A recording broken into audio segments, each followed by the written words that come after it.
Hello and welcome to God in Film, the podcast where a Christian and an atheist dive into the best that cinema has to offer to see if we can find any parallels with the gospel or any other Bible stories. This week we've got something a little different for you. In association with Media Magazine, we've launched the Media Mag podcast. Every month, Phil and I will be talking about important concepts from film and media and trying to talk about them in the simplest way possible. So what we've done is, we're dropping the first episode into the God in Film feed for you to have a listen if you haven't already. We hope you like it, and if you could subscribe to the Media Mag podcast, that would help us out so much. Enjoy.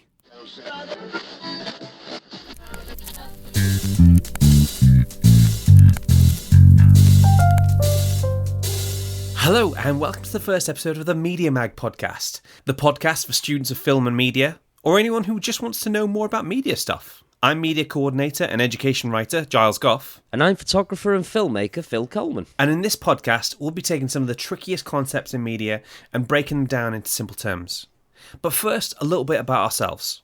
Phil and I have been making short films together for about 9 years. And wow, that long? Yeah.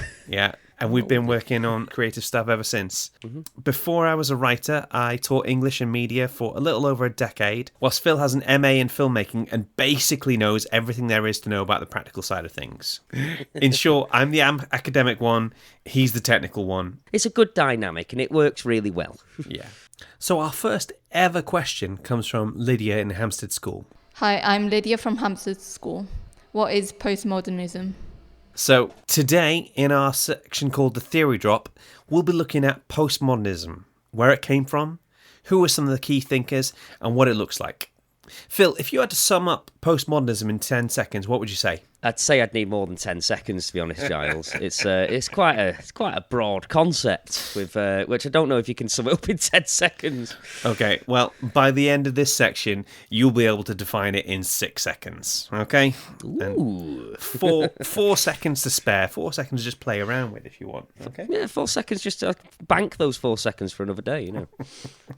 Okay, now it's time for the Theory Drop. I'm just imagining there's this big dust cloud, smoke. We walk out holding books. It's beautiful, you know. So just to let you know before we get into it, guys, this section will contain some mild spoilers for Blade Runner and WandaVision. So if you ask an academic what is postmodernism, you're almost certainly going to come away with it needing a dictionary to wade through and a reading list as long as your arm. And what I'm going to try and do today here is just give you some pointers on where to look to research further and give you like a basic understanding of the concept. Firstly, let's look at the title, postmodernism. Is it just me, or is that like a rubbish title? It feels very hospital walls, very clinical, you know? I think that's the best way I could probably describe it. Yeah, because modern, now. So how are we dealing with something that is after now? Surely that's the future, right?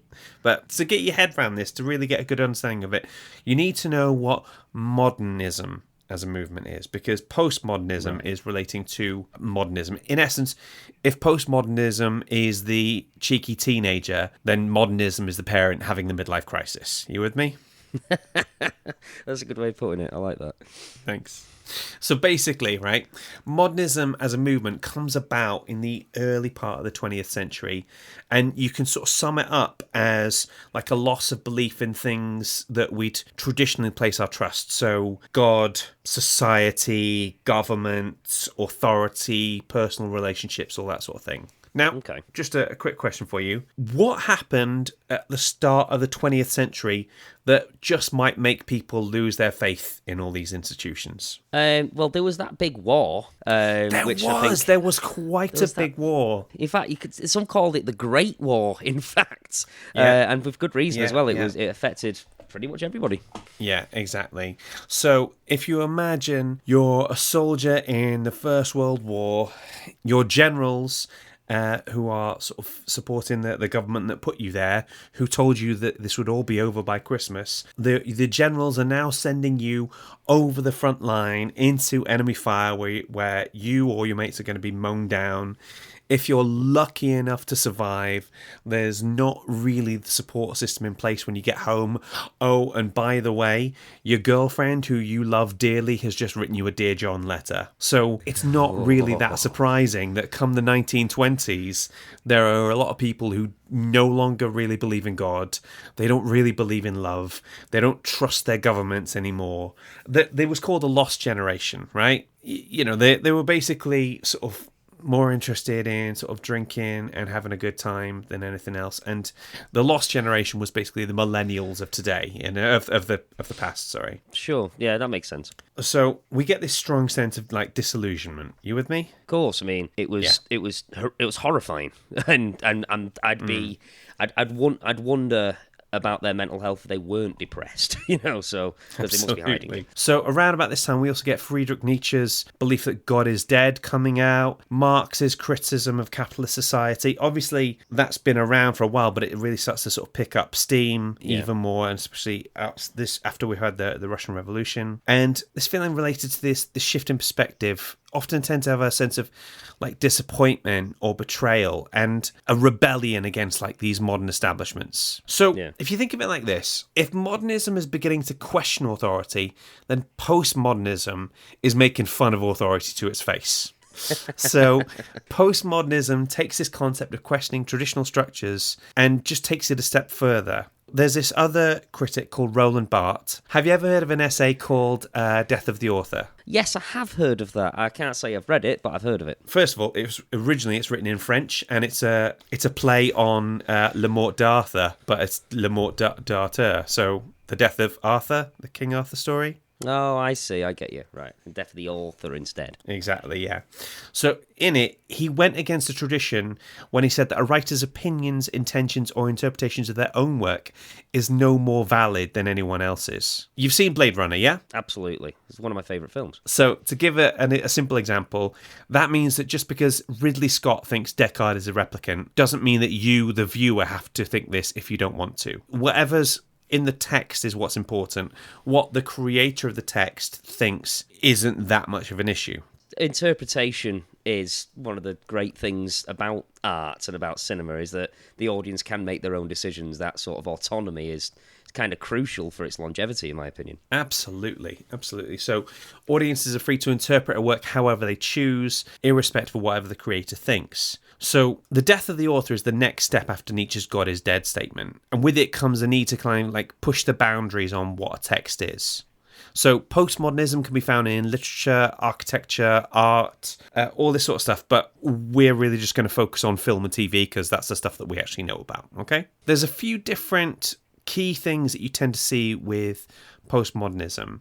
So you tend to see metatextuality, intertextuality, pastiche and parody, like a self-reflexivity and a mixing of genres. And we're just going to look at one or two of those terms and really try and break it down what they are. Okay? So how would you define metatextuality? So I would describe metatextuality as, if a piece of art is metatextual, then it is kind of aware of the fact that it is a piece of art and can reference itself and other things in the wider media, in the wider world. Yeah, absolutely spot on, okay?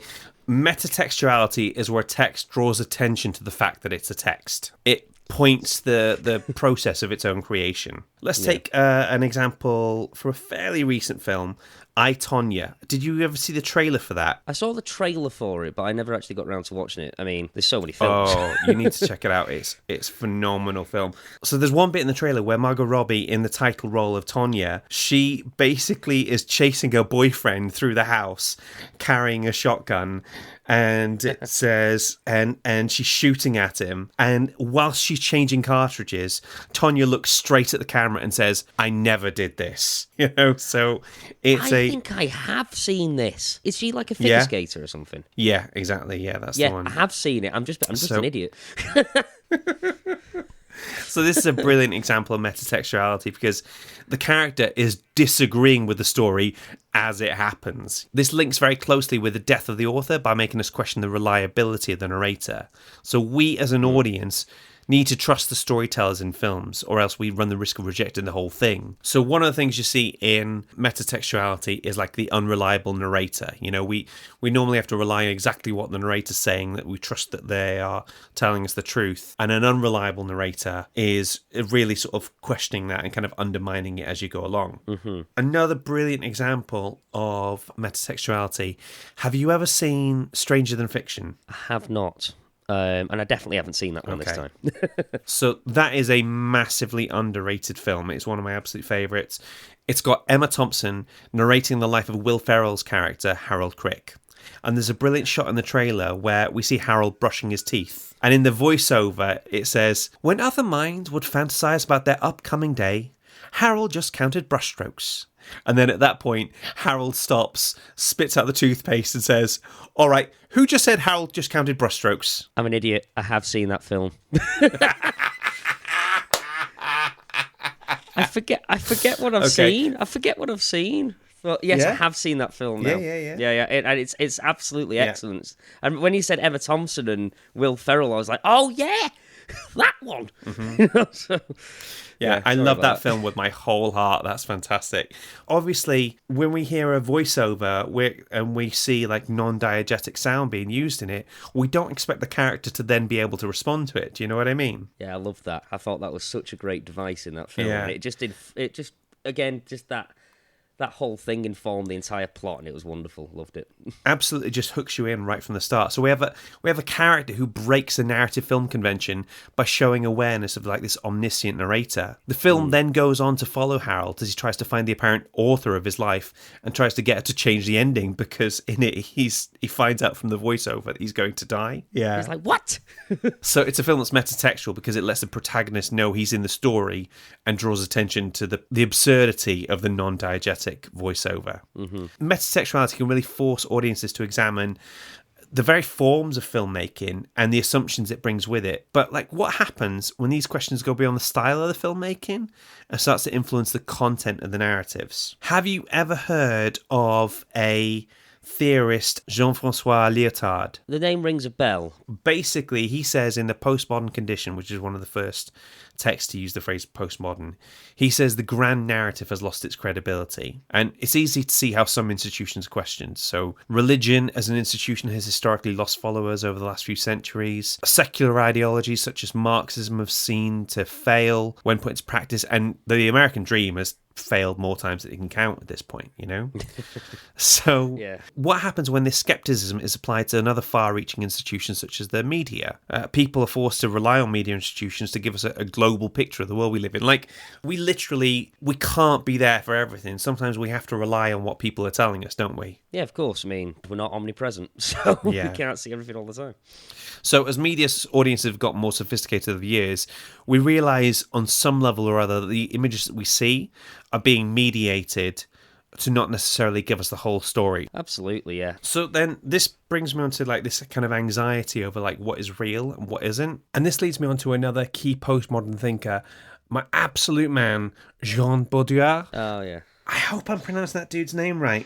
So anyway, he has this brilliant quote. I'm going to give you a moment to get a pen and paper if you want to write this down, because this is awesome. The distinction... It's all right, you don't actually have to get a pen and paper. Oh, is that for me? It's not for me. I'll just send you my notes, it's fine.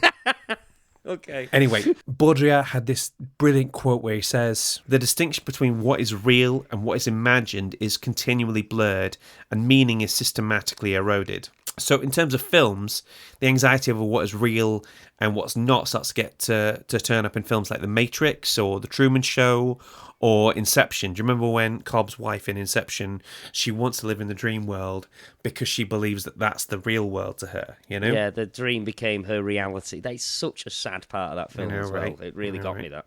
Oh yeah, spoilers for Inception, by the way. So, like, what happens when your main character is, like, too attached to this simulated world? Well, Baudrillard puts it in this way. He says, the simulations of reality end up becoming more real than real. And a really, really good example of this from recent times, did you see WandaVision? Oh, did I? What a great show. I absolutely loved it. It was wonderful. It was amazing, wasn't it? So again, spoilers for WandaVision if you haven't seen it already.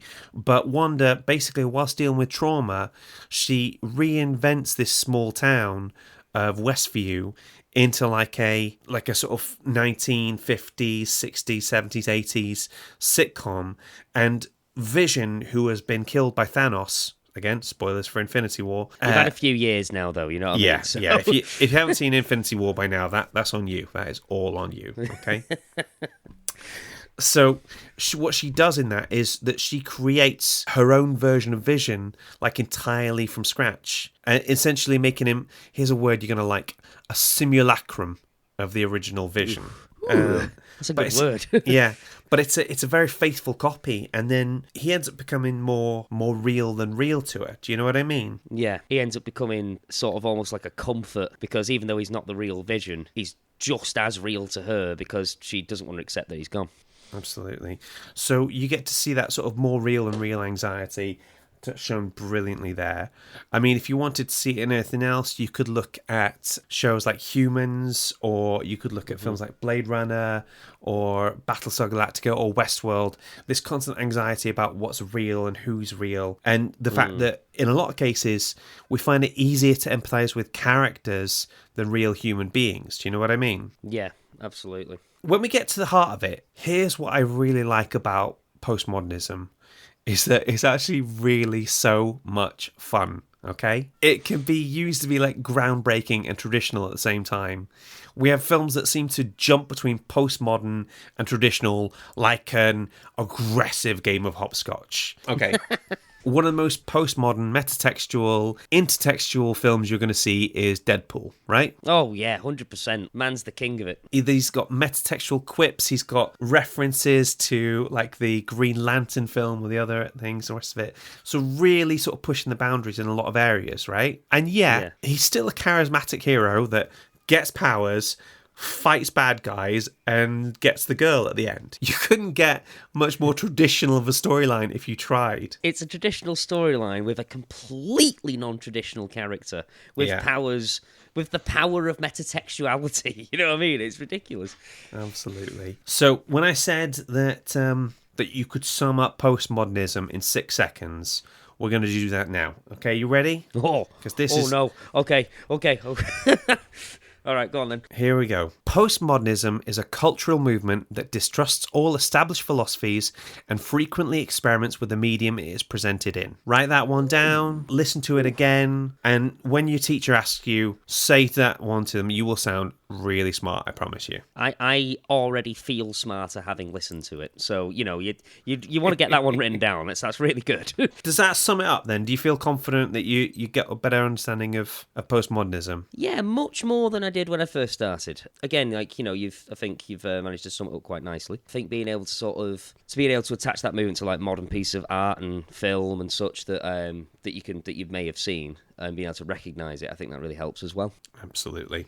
So, guys, we've got a homework question for you, one for you to study up in your own time. What film or TV shows from the last 5 years can you think of that has either intertextuality, metatextuality, or any other postmodern concepts? That's what I want you to look at for me. Okay? Now it's time to hear about the new issue of Media Magazine. And here to tell us about issue 77 is our editor-in-chief and fearless leader, the Perry White to our Clark Kent and Lois Lane, Claire Pollard. Hi. Hi, Claire. How are you doing today? Hi, Claire. I'm good, thanks. How are you guys? Yeah, we're doing good. Not bad. So we have a Viking on the front cover. We do have a Viking. Yeah, this is Ivor from Assassin's Creed Valhalla. Are either of you gamers? Have you played it? I haven't played it, but I'm an avid gamer. I really want to get a hold of this one because it looks awesome. It does look great. The images we've got for it are fantastic. So yeah, it's written by Ricky Kingshot, and this is a new set text for students who are studying A-level media studies with Educas. It's a really great article. The thing that jumped out for me is that you can choose the gender of the main character. So you're Ivor, whether you're Lady Ivor or Gentleman Ivor, and the story's the same, the events are the same, the kind of character has the same characteristics, but the gender gender is interchangeable, and you could switch halfway through as well, which I thought was really interesting. Awesome. That is interesting that you can switch halfway through. Do you want to tell us about the WandaVision article? Do you know what? I had media teachers tripping over themselves to pitch pieces about WandaVision. I think you were one of those, Giles, I were you? absolutely was one of those teachers. I was like, oh, do you want to talk about... And so, yeah, Caroline Reed got in there before me, so she is now my nemesis. She was quick off the mark. I think, like, at the end of episode 1, she must have, like, had the email up and was pitching. She's like, I still don't know what it's going to be, because I've got to watch several more episodes, but can I bagsy it? So that's what happened. I just love the idea that she's sort of constructing this whole kind of narrative within her own kind of internal psyche, and that even the adverts kind of reflect her experiences. One of the things that got me about Caroline Reed's article was the way that fans were approaching it. They were like, could this be Mephisto? Or could that be Mephisto? And everyone's trying to take something from it from their own selves and their own side. And she linked it in with uses and gratifications. And I was like, damn, I wish I'd thought about that. That's an awesome one. I think if you're a big fan, then there's a lot of Easter eggs and kind of references in there that you get. But she assured me that even as a Marvel idiot, I would still probably really enjoy it. What I do love is sitcoms, and this idea of kind of reflecting the evolution of sitcoms throughout the ages is something that also really appealed to me. We managed to get loads of media teachers to just write tiny little kind of theory paragraphs, like for the sidebar. So you're in there, we've got one on kind of gender, so we managed to get a few different perspectives in on that particular show. Even if you're not versed in the Marvel universe, it's still a great mystery. It's got so many great plot points in there and so much intrigue that can just draw you in, whether you're a fan of the series or not as a whole, as far the universe as a whole. And it's a great text to be able to sort of like really get your teeth into, especially if you study media. What else is in there? There's a really nice article, well, nice is an interesting word for me to choose, called Bad Bitches of Hip Hop, which is about exactly the opposite. Women not being nice, women being nasty and being confident and body confident and talking about sex. And it's about how women in the sort of like hip hop genre are now as open about sex as men have been for years. Tilly Sapiano, who wrote that, we had a great email back and forth about this issue of like examining our kind of response as women to women who make videos like Cardi B. Our sort of initial response kind of might be, oh, what's she doing? But then seeing the positives in that and kind of seeing that it's the patriarchy that shapes the way that we react to these things initially. I've been a hip-hop fan ever since I heard California Love by Tupac. And speaking as an evolved 21st century man who self-identifies as a feminist, the amount of cognitive dissonance to be a hip-hop fan that you have to have is absolutely staggering. Like, I don't agree with it on any level, but flipping heck, those tunes are awesome though. Sucker for a beat though, that's the thing. Oh, what, do you mean the sort of masculine hip-hop? Masculine hip-hop? I mean, like all the ones they're talking about with Cardi B and Megan Thee Stallion and all these ones, they're great, but I'm a little bit more 90s, so Lil' Kim was doing this long before anybody else came along, and Missy Elliott or Da Brat, so... Yeah, I don't think you sound old at all, because I'm a big Missy Elliott fan. I mean, Phil, you were basically born last week, weren't you? Yeah, no, I'm still learning a lot. Like, walking's been a challenge, and, what is this internet thing? And, of course, you have the Das Films production tips written by my good self. And who's there right on the very last page? Oh, is that me? That is you, wonderful. My friend. That is what you. What a surprise! Yes, you can see my lovely face there in there as well. We're doing examples of how to make a static car look like it's moving. I was really proud of that one. If your media department is a subscriber to Media Magazine, then you'll be able to pick up a copy from all good and evil school or college librarians. And if your school is not a subscriber, then just go to www.englishandmedia.co.uk/media-magazine to subscribe, and we will say no more about it. Claire, thank you so much for joining us. It's an absolute joy to see you. Oh, great to talk to you both. Thank you. Good to see you, Claire. Now it's time for 2-minute terminology time. 2-minute terminology time. This is where Phil explains a media concept or a piece of terminology in absolutely no more than 2 minutes, and you will be being timed. Our first question for this section comes from Ellie in Whitby. Hi Giles and Phil, my name is Ellie and I study media at Bradford School of College. I was wondering if you could tell me, What is chiaroscuro? Okay, 2 minutes on chiaroscuro. Are you ready? I'm ready. 3, 2, 1, go. Chiaroscuro, meaning light dark in Italian, is a lighting technique used in cinematography used to indicate extreme low-key, high-contrast lighting. The technique originates from the use of one of the canonical painting modes of the Renaissance, of the same name, used most famously by painters such as Rembrandt, Caravaggio, and Goya. This technique uses an extreme version of a lighting technique I mentioned a moment ago, known as low-key lighting, where the dark parts are very dark and the light parts are very light. Imagine if you switched on one lamp in a room with no windows and all you can see is whatever that lamp's light touches, and nothing else. That's on the right lines. In cinematography, this was most noticeably used as a visual technique in many films in German Expressionism, an art movement born out of the turmoil felt by many artists after World War I.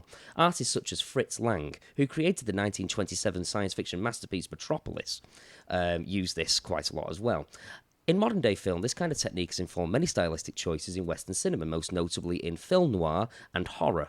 This can be seen in films such as The Third Man, Apocalypse Now, and The Maltese Falcon. The most directly intended use of this would be in Kubrick's film of Barry Lyndon from 1975. In that film, he achieved a chiaroscuro effect by lighting the whole film with candles and using a specially designed camera system that can handle exposing film in low light. This allowed him to create the extreme low-key lighting needed for this effect. Ooh, is that you done? Oh, that's me done.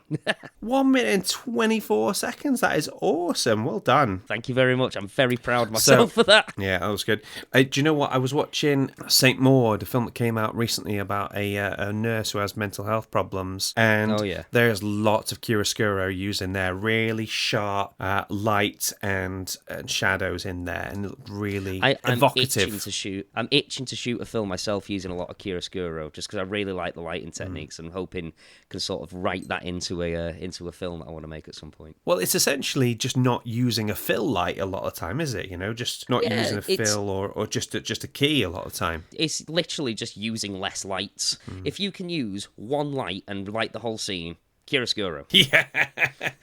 So basically, if you are absolutely strapped for cash and equipment and you can only afford one light, then say you're influenced by German Expressionism. That's basically what we're saying. Yeah, basically. Tell them that Fritz Lang's your boy. That's all you got to say. Awesome sauce. Okay, well, that is us done for today, ladies and gentlemen. Thank you so much for joining us on this first episode. We hope you enjoy it. If you'd like to leave us a review, that would be absolutely fantastic. And we will see you soon. Bye. Bye. The Media Mag podcast is hosted by Giles Golf and Phil Coleman. Mixing by Phil, editing by Giles. Our theme tune is composed by Rick Lee. Media Mag podcast is a Dask production, created for the English Media Centre. Please rate and review, unless it's a 1-star, in which case, please tell Phil through the medium of historically accurate cave paintings.